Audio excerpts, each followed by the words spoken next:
This episode of Church Advance is brought to you by ServeHQ.Church. You know, Bryan and I have worked and talked with many pastors over the years, and one of the common biggest frustrations that they're experiencing is getting volunteers prepared and feeling that frustration of them being unsure with what to do. They'll spend hours each week trying to train new people, but you know, there's always a lack of consistency, and it winds up burning many leaders out. Well, that's where Serve HQ can really help. With easy online training, built-in accountability, and automated reminders, your team will now be better trained, more confident, and more engaged, without you having to do any of the heavy lifting. If you've ever struggled to get your volunteers trained and ready, check out Serve HQ today at www.servehq.church. That's www.servehq.church.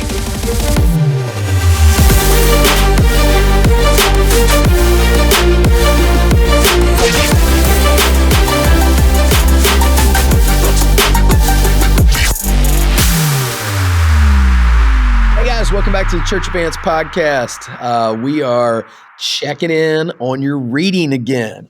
I think back in March, we dropped a little update on some reading for the first part of the year.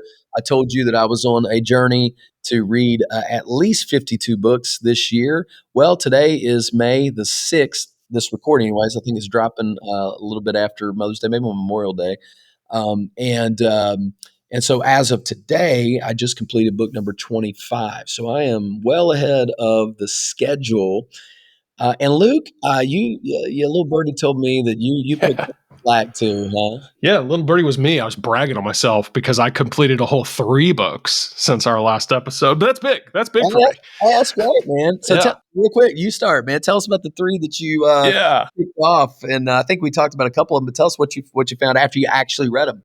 Sure. Well, I did finish Hillbilly Elegy, so we won't take time to, dissect that one because that was what we discussed in the last episode. But, as you said, just echoing a lot of what you said, just a powerful story, true story of a guy who truly came from nothing, J.D. Vance, and now he's the vice president. I mean, again, just to see like the kind of horrible environment he was raised in, but then to see him, and really a lot of that he attributes to his faith. He's Catholic, so say what you want about that, but still a powerful story of just how you put you don't have to be a victim of your culture, and so really really good stuff there. Another one that I read.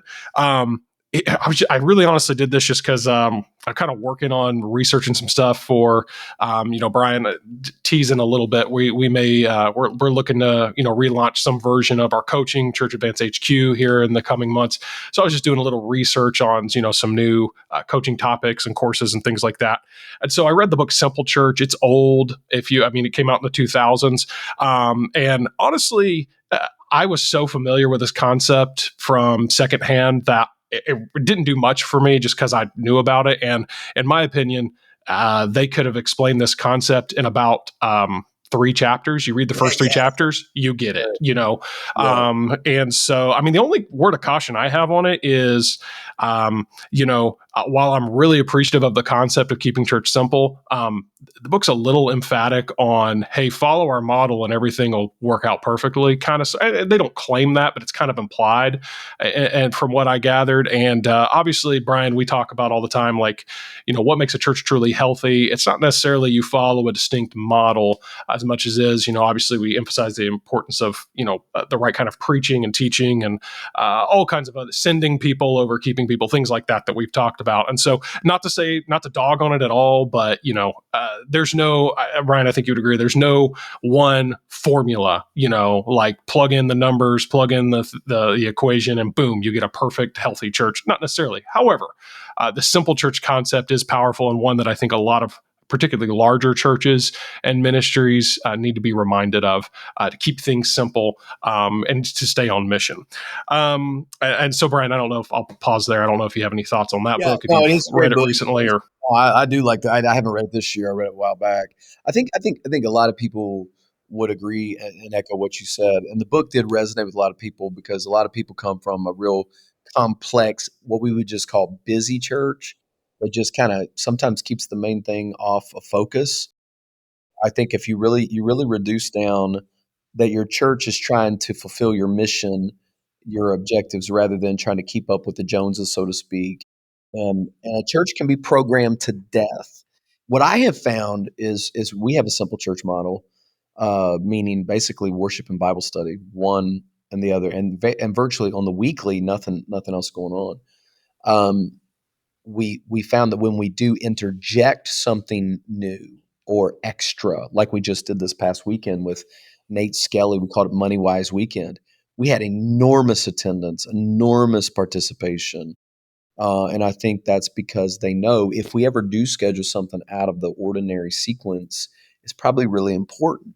And I think when you keep those things reduced, not 5 revival meetings and a missions conference and this and that, and every other weekend is something. Plus every Saturday we got to do this, and every Wednesday we got to do this, and every Tuesday, I mean, it's just like very complicated.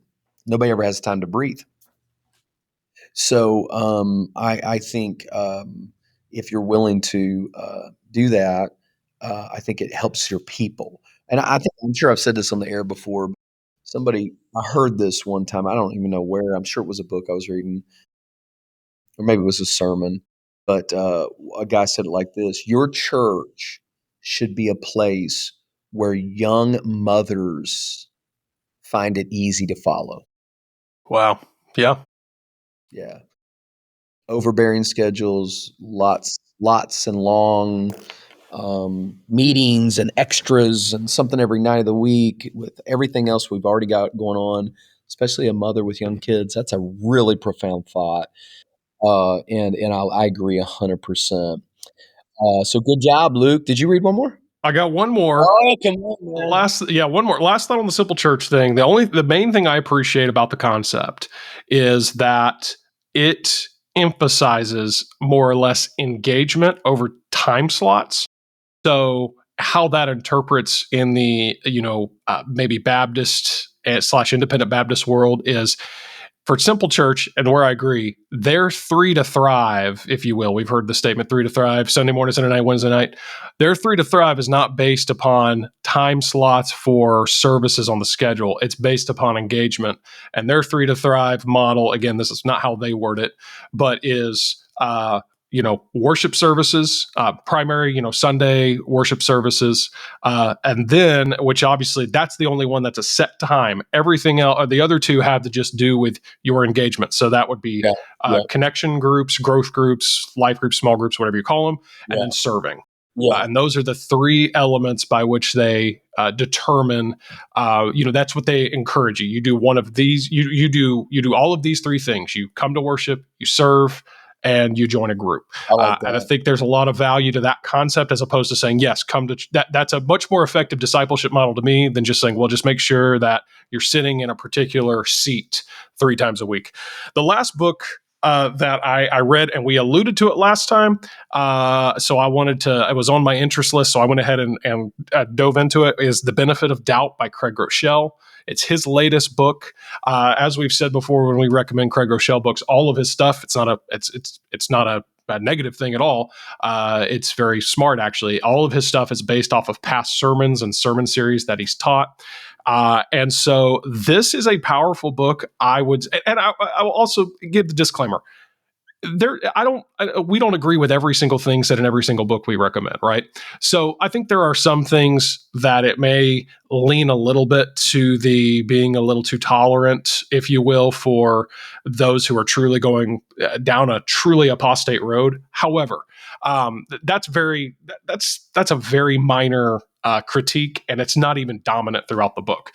overall, it's a very excellent book that I think any pastor should read because it helps you understand the mind of somebody in your congregation or in your purview who might be deconstructing. And it helps you to understand, it really helps. What I appreciate about it is it says most of the time when someone deconstructs, it's not, and there's deconstructing process, it's not, it's, or a lot of the fault falls at the feet of the church background they were raised in, because they were exposed to religion over relationship and, some type of, again, we just talked about 3 to Thrive, like just making sure you're checking the boxes as opposed to having a true relationship and with Jesus Christ. And so it's just very powerful to help someone understand, maybe the mindset of somebody who's going through this, and to, instead of rejecting them again as just treating everybody like they're just a lost cause and just an apostate and Satan got them, to be willing to walk through it with them and to actually in a healthy way encourage them, their questioning and their wondering, because a lot of times God's using that experience just to help them become more curious and learn more about him. And so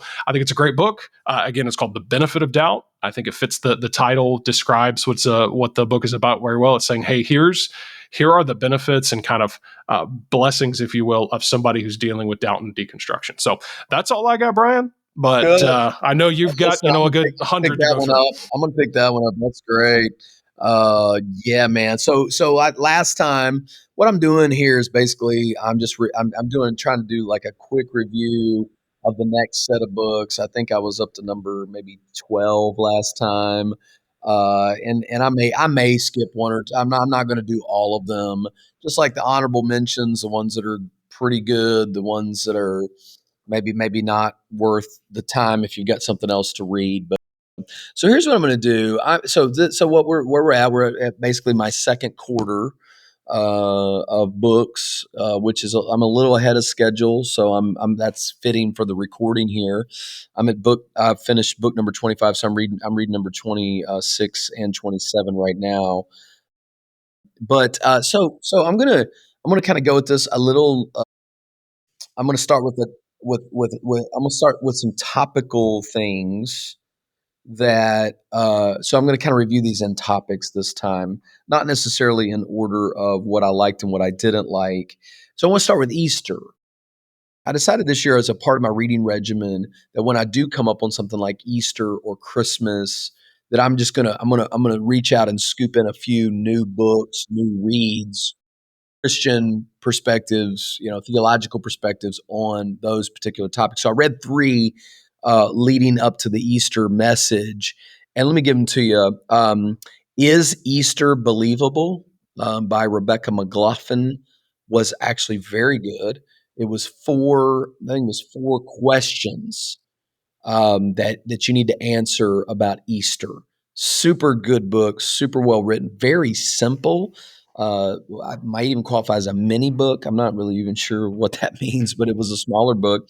Um, Rebecca McGloughlin, and I gave it 5 stars. I thought it was insightful. I thought it was theological. I thought it was well written. If I needed a new Easter book refreshed for next year, I'd put that on top of your list. The next one was an oldie but a goodie, and that's the Case for Easter, which is basically a part of the Case for series by Lee Strobel. Surely most of you are familiar with Lee Strobel, the former atheist that was converted to Christianity after journalistic investigation of the gospel, of the person of Christ, of the reliability of New Testament documents, creation, all that sort of stuff. His wife became a Christian, and he was hostile. But then he said, if this is real, I'm going to basically apply journalistic practice because that was his profession. And so he went and started interviewing, investigating, and found the claims of Christianity to be credible, particularly in this case the issues related to the Easter story, the resurrection. So this is more of an apologetic, and it's really good. I mean, I think Lee Strobel's writings are really good. I would highly recommend them if you happen to be ministering in a place where maybe there might be more agnostic or or atheistic, or just people not maybe just non-religious. Wouldn't have to necessarily be atheistic, but just not non-religious. The people that might be looking for evidences. Now, we don't believe evidences don't make somebody saved, but we are supposed to have evidences. We are supposed to have a reason for the hope that lies within us. I would highly recommend it. Wasn't as good as Easter Believable, and then I would say the other one for Easter that was my favorite read was called The Final Days of Jesus by Andreas Kostenberger and Justin Taylor. Definitely a 5 star. This is a detailed scriptural synthesis of everything that happens in the Passion Week. So I read it devotionally, and during the 7 days, from Palm Sunday to Resurrection Sunday. Andreas Kostenberger, great theological writer. Justin Taylor, I think he's involved in Gospel Coalition, some of those things. So these guys are thinkers. These guys did not check their brains at the door. So it's thoroughly biblical, and then it's got really good inside information. It's hour by hour, especially like on the night of the crucifixion into, I'm sorry, the night of the betrayal into Caiaphas's house into the crucifixion. I mean, it's like a clean timeline of what happened there. Super interesting. It was kind of like if you've ever read a Harmony of the Gospels, just where the whole thing's collated and put together. If you've never done a deep look at that Passion Week scripturally, what all happened, how things line up. I'm gonna give you a 5 star on that. Okay. All right. So those are good. Let me give you the next two are business or leadership oriented, and they're similar. And one I liked a lot better than the other one. So the first one is the one I liked the least, called The Originals by Adam Grant. And The Originals is just kind of like it's the idea of people who are creators, people who are innovators, the originals, people who start things. Hmm. And it's really good. I think that it's kind of like you about the one book you referenced. It kind of there's a lot of the same stuff repeated, but what's really good about the book is the amount of stories, tons of cool stories. Like one example would be Jackie Robinson's pastor. Really cool story in there about how he helped Jackie Robinson as he grew up angry and frustrated with all the civil rights stuff, and how he kind of directed and channeled him. Like that would be an example of a cool story. The other book that I found a little bit more helpful is by Vanderbloom. And now, if you've heard of Vanderbloom is the staffing resource company. They work with some churches, but I think they also just predominantly just work with businesses, helping businesses hire successful people. So the title of the book is "Be the Unicorn," and basically, I think it's 12 standout qualities of the best. I think he said we've done 13,000 case studies. We've helped. We basically matched 13,000 people to businesses, and these are the things we've looked for. And I found it to be really helpful, and I found it to be really applicable to ministry, even though it's not really a ministry book. I would read that one. Like if you're looking for some personal development, some skills to hone in, like one of them is about being personable and likable. One of them was on being action oriented. So like you respond quick, you take care of things quick. So there's 12 of those kinds of things. So basically, you put them together, and you're like, if you got these things, you stand out. Essentially, you're going to get hired. You're going to keep a job. You're going to get promoted. And I just think all Jerry Vine said, if you improve one part of your life, you improve every part of your life.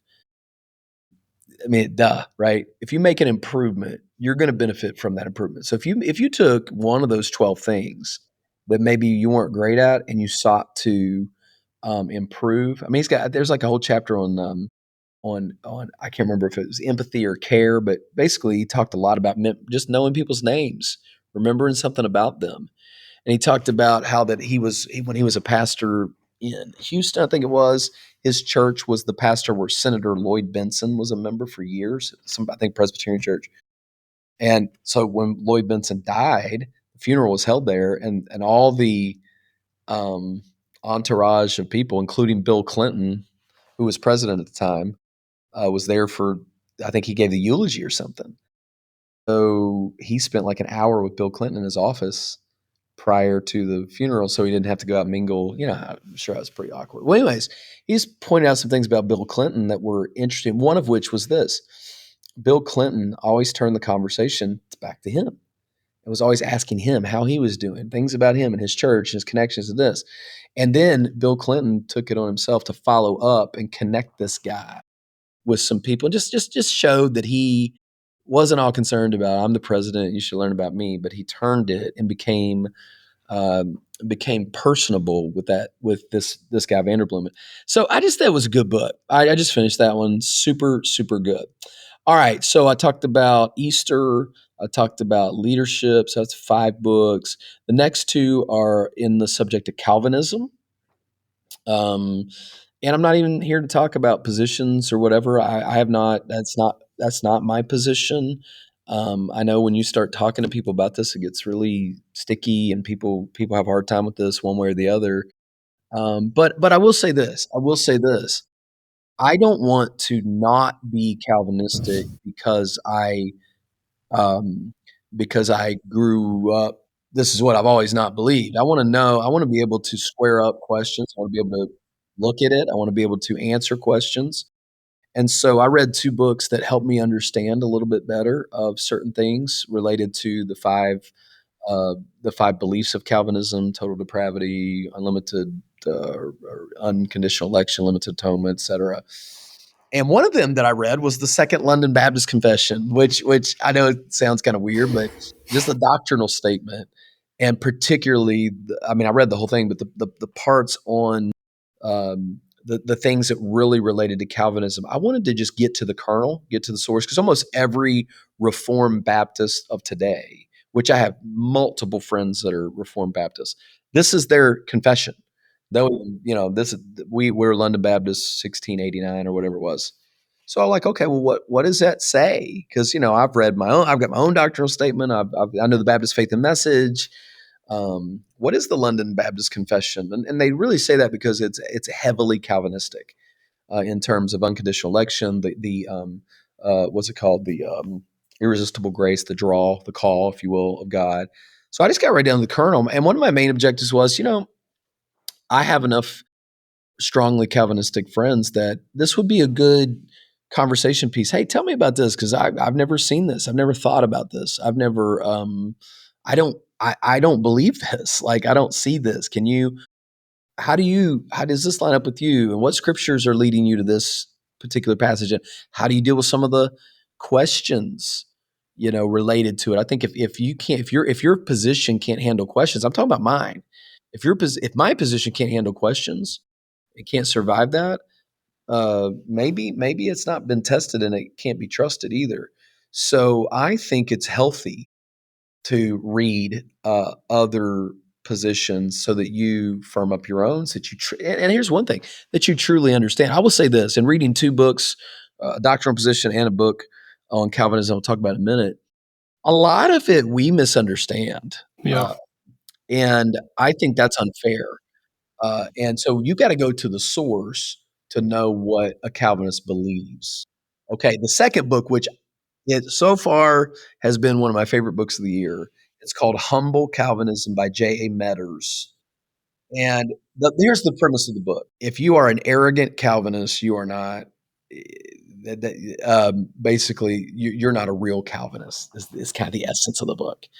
And man, it just struck me. There's a guy that is admitting the off arrogance that comes with the intellectual side of Calvinism, and man, he does such a great job. And his explanations of what we call the tulip are super interesting.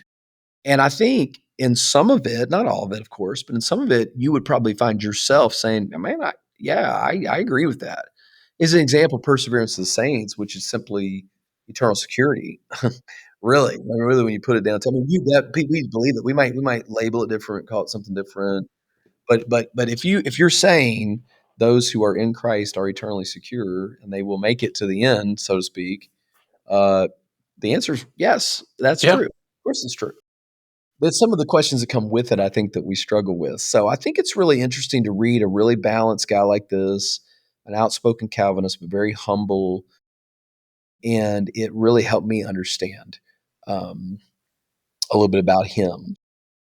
And it's helping me. Again, I'm not exploring Calvinism right now from a I want to be one.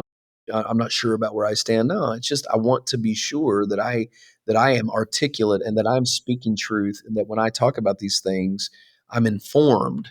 I've had conversation with people. I've had conversation with people about things like the Southern Baptist Convention. I've even told people, look, man, if you are if you are not if you, well, what I told them was simply this: you're honestly, bro, you're just not informed enough to even have this conversation. I wasn't trying to be unkind, but look, some guys are just blowing smoke. They just literally don't know what they're talking about. I don't wanna be that guy. And so the only way I know how to do it is called source documenting is what it's called. Going to don't read about people that are against Calvinism. It's like I won't mention names, but somebody wrote the book on why he won't receive funding from the SBC. But all the sources were all basically hater sources. Yeah. That's not good research. That's not good. That's just not the way you do that. Okay.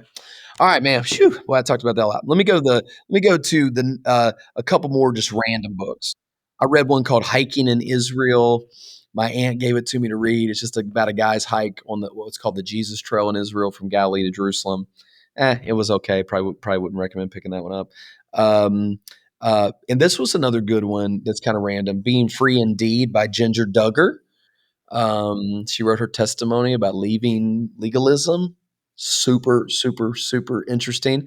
Um, which leads me to the next one that, I think that's a good one to read. Go ahead, go. Time out. Ginger Duggar, is that like the Duggar family?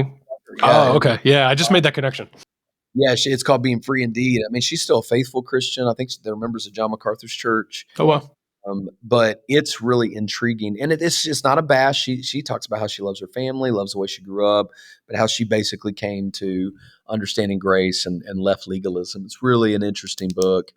Now I'm going to give you my two favorites of this section, and one of them is my favorite of the whole year so far, and they're both by D.A. Carson.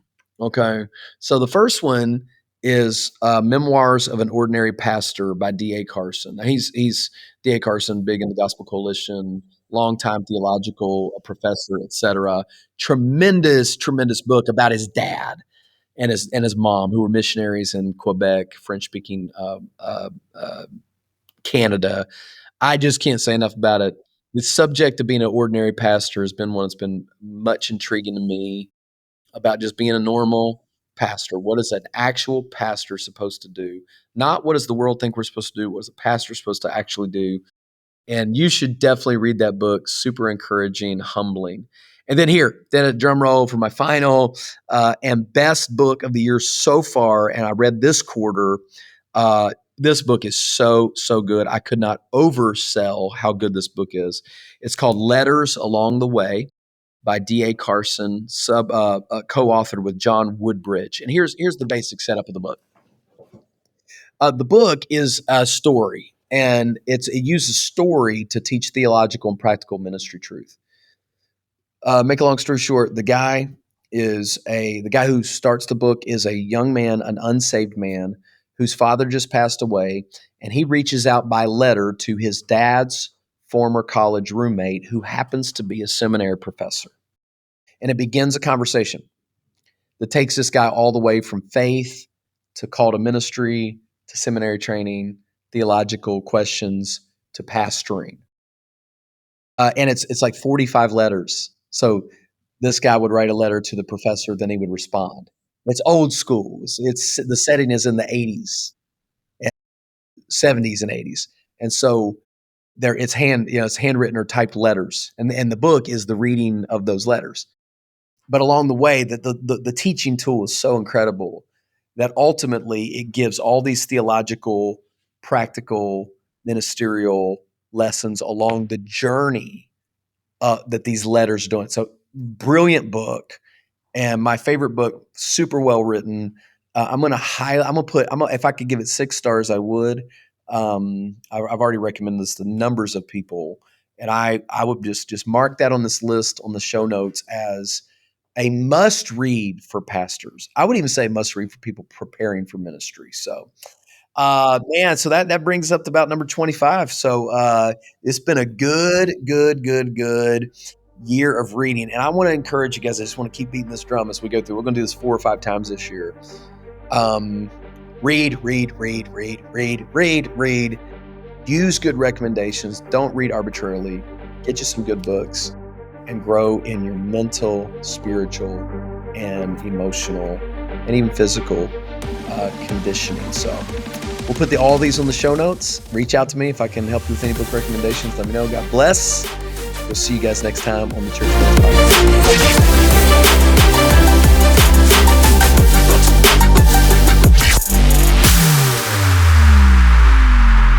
Wouldn't it be nice to be able to not only see the quality of work of someone you're about to hire, but actually know and get an idea of how it is to work with them? And in other words, not just to see what they do, but how they do it, and if it's a good fit for a working relationship with you. Well, when it comes to working with my team at Increase Creative, that's exactly what we allow you to do at no cost and no risk to you. You could start your first custom design at no cost to you, and you only pay if you actually like the process and you like the final product.